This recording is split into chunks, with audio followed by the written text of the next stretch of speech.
Welcome to Synagogues of Mississippi Part 1. Our first stop is in Biloxi. This city of about 45,000 people sits on the Gulf Coast shore next to the town of Gulfport.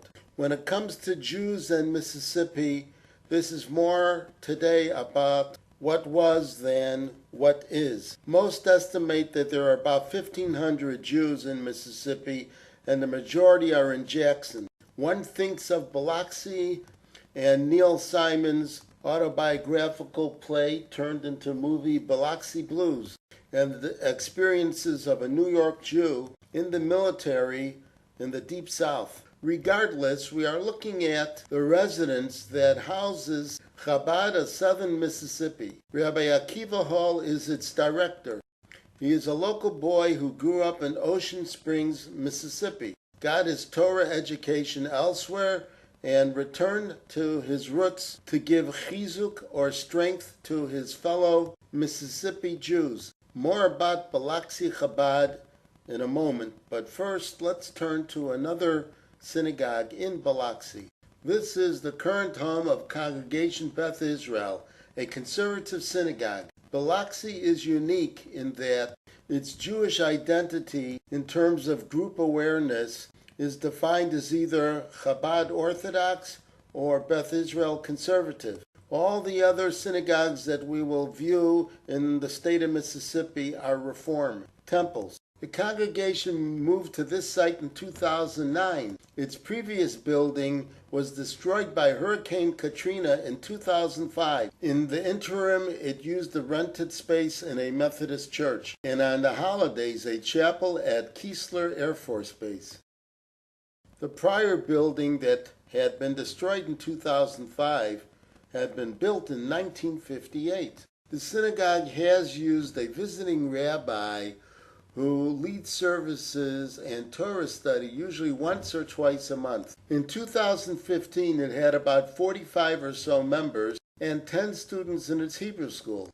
Although we call this Biloxi, the new building is actually in Gulfport, as well as the Chabad House. There is no longer a visiting rabbi, and lay leaders conduct services. Rabbi Hall of the Chabad House is sensitive to the tenuous viability of this congregation. He says that the Chabad House is not there to compete with Beth Israel, but to complement and augment it. He has about 12 students who learn extended Jewish studies with him.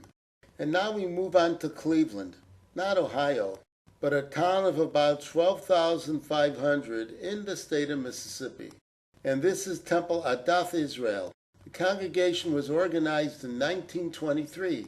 The building shown here was listed on the National Register of Historic Places in December of 2002. Its design is called Byzantine Revival. We believe that its current rabbi is Harry K. Danziger. We don't have much more relevant information to pass along on this congregation, but thought you'd enjoy the view.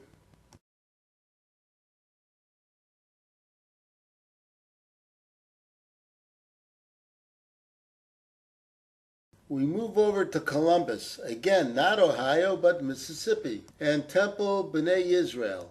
We surmise that Shabbat services are held every other Friday evening. Its spiritual leader is Seth Oppenheimer, a rabbinical student. B'nai Israel was first organized in 1879. This facility shown here was built in 1960 using bricks from a structure that was built in 1844. There's also a congregation in DiamondHead that uses the DiamondHead Community Center. It is called Congregation Shalom, and that's about all the information we have on it. And thus we move on to Greenville and Hebrew Union Temple. The building shown here was dedicated in 1906. It was built at a then cost of $30,000. It serves about 50 families. Services are held on Friday evenings and led by Rabbi Deborah Kassoff. Stanley Relkin is Rabbi Emeritus. Our next stop is in Hattiesburg and Temple B'nai Israel. Shabbat services are held on Friday evenings. The synagogue building was erected in 1946.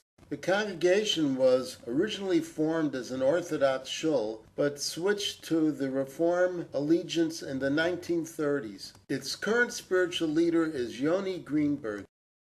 This ends this chapter of the Jewish presence in Mississippi. There is still more to come for this state.